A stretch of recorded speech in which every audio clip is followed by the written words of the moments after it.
سیاست استکباری، زمین زدن ملت ایران و نظام جمهوری اسلامی از راه اقتصاده. تحریم ها گرچه بهانش مسئله انرژی هسته‌ای است، اما دروغ میگن. عامل طرح مسئله تحریم ها انرژی هسته‌ای نیست. شاید یادتون هست تحریم های عمده‌ای که سرآغاز تحریم های این کشور بود اون وقتی بود که اصلا نامی از مسئله هسته‌ای در این کشور نبود،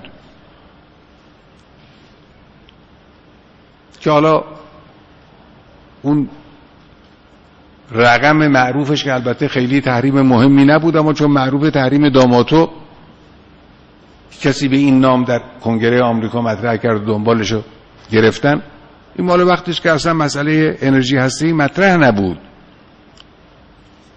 هدف تحریم ها فلج کردن اقتصادی است و البته این افتخار رو ملت ایران داره که این تحریم ها رو 32 سال ما داریم تحمل میکنیم. توسعه تحریم ها، تنوع تحریم ها در این سالهای اخیر البته بیشتر بوده، لکن در مقابل توسعه و تنوع فعالیت های سازنده در کشور کوچکه و ناچیزه.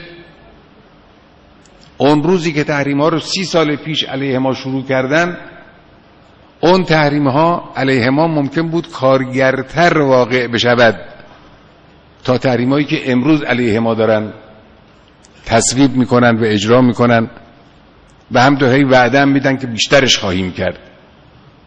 این معناش اینه که ما در مقابل تحریم ها یه حالت ضد ضربه پیدا کردیم. تدریجاً میتوانیم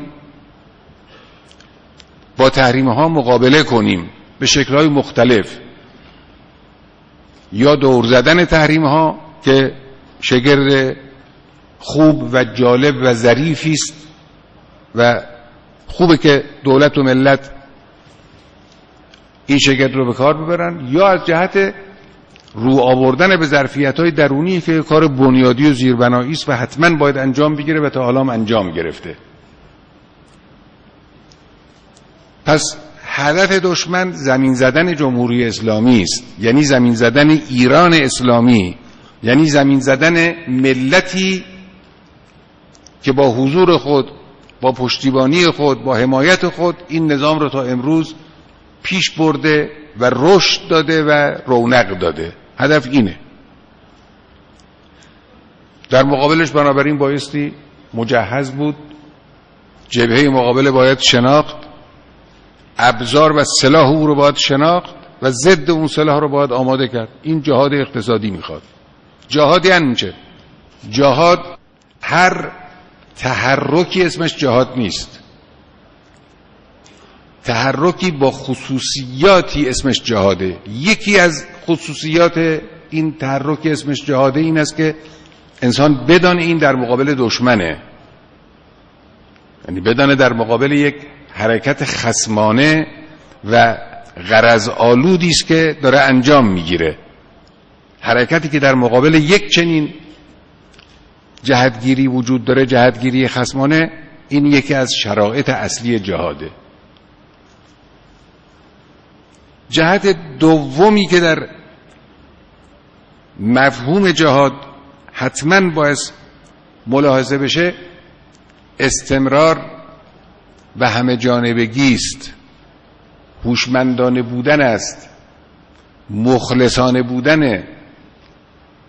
این معناش می شود اینجور تحرکی اسمش می شود جهاد.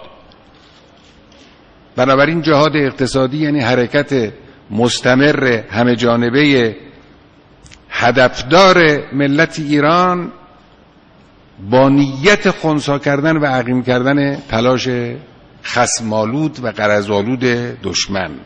نکته دیگر این است که ما در سند چشمانداز که یک سند اساسی بالادستی مهم و مرجع هست برای کشورمون پیش بینی کردیم رتبه اول را در بخش‌های مهم و حیاتی و اساسی باید به این رتبه برسیم. خب دیگران طبعا نمی ایستن تا ما بریم بشیم اول. دیگران هم دارن کار میکنن، تلاش میکنن. ما شاهد تحرک اقتصادی برخی از کشورهایی که در حوزه همین اول شدن ما واقع هستند شاهد تلاش و تحرک شدید اقتصادی اونها هستیم. البته ما از بعضی از ابزارهایی که اونها استفاده میکنن استفاده نمی کنیم و نخواهیم کرد. ما نظیفتر و شریفتر و نجیبانه تر حرکت میکنیم، اما معتقدیم میشود به اون مرحله اول رسید اگر سرعت را بیشتر و منضبط‌تر بکنیم. لذا این احتیاج داره به جهاد. هم باید شتاب باشد، هم باید تدبیر باشد تا بتوانیم به این رتبه اول برسیم. اون 30% که معین شده، البته بعضی از مسئولین دولتی که با من صحبت کردن معتقدن که این 30% مورد نیاز نیست. بعضی از فعالان اقتصادی تولیدی گفتن که ما احتیاج نداریم، ما رو به خودمون واگذار کنید، خودمون رو اداره میکنیم. ممکنه در بعضی از بخش‌ها اینجور باشه، لکن به هر حال تولید احتیاج داره به کمک و حمایت دستگاه. سهم بخش تولید باید داده بشه، به خصوص بعضی از بنگاه‌هایی که از تحریم صدمه میخورند. داریم بنگاه‌هایی رو که این تحریم‌هایی که وجود داره به اونها به طور مستقیم یا غیر مستقیم صدمه میزنه، باید از این معنا استفاده بشه.